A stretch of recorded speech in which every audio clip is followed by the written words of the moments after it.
For today's ganap mesami, sa wakas natuloy na rin magsangyupsal ang mga Cuatros Marias dito sa bahay. So sobrang busy nila at hectic yung mga schedule nila, and finally heto na nga't may rakaplamo rin. Nyamatan.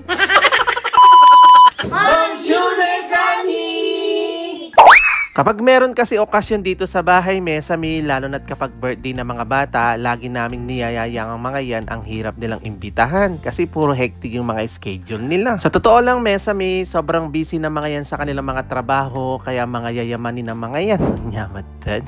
Bali ang plano dapat dyan mesami is puro barbecuehan, at dahil nga hindi pa pwedeng mag-barbecue sa labas, kaya heto na nga't nag-samji na lang kami. Wow! Yung mga iba-barbecue dapat, ginawa ko na lang ng maninipis para namang samgyupsal ang dating tingnan nyo. Bali ang tawag nga pala dito is raclette. Bali ganito yung style ng friends na samgyupsal dito sa amin. At sulit naman yung paglutuan nga namin. Heto na nga't binigay ng amo. O tignan nyo, may bawi lang. Nagamit na rin siya sa wakas. Binigay nga to ng mga amo. Kaysa naman hindi magamit, may stock na naman dito sa bahay. Medyo camera siya yung mga bisita natin dyan. Kaya heto na nga't humingi muna ako ng paumanhin para naman i-video ko sila. Alam nyo naman, vloggerist tayo. Kaya wala na silang no choice kundi videohan sila. At mabilis ang transaksyon na nga. Heto na nga't simulan ko na dyan yung pagluluto dahil kanina pa ang mga yan may ranop na larugo.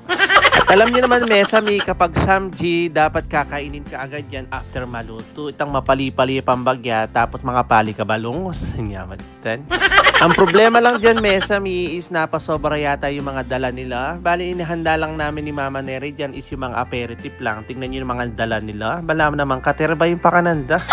Hindi ko alam mesami kung malalakas pala talaga silang kumain o nagkahiyaan lang. Hindi naman nila naubos yan. Abusog ka agad sila o dahil nga kinuwentuhan ko daw sila. Ayun na masyadong may kapangan. May lugila. Hindi naman masisira yung mga yan mesami dahil panigurado isisili naman yan at kinabukasan is masarap lalo. Yan lalo na kapag pinainit. Ibawi.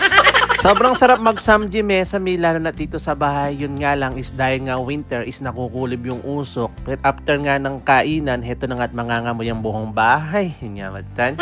At mabilis ang transaksyon ulit. Heto na nga't hindi na ako nakatiis dyan dahil kanina pa ako video ng video. Kaya heto na nga't makikipagsabayan na ako. Potarugoy na ako tagan.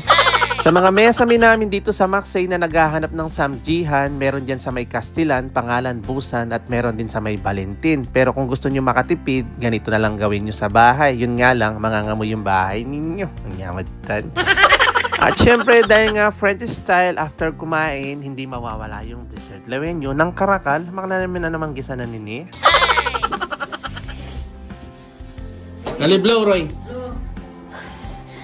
Sige.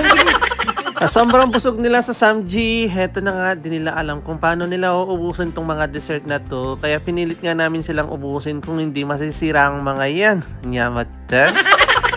So paano yan mesami? Hanggang dito na lang po muna. God bless. Thank you for watching. Ciao.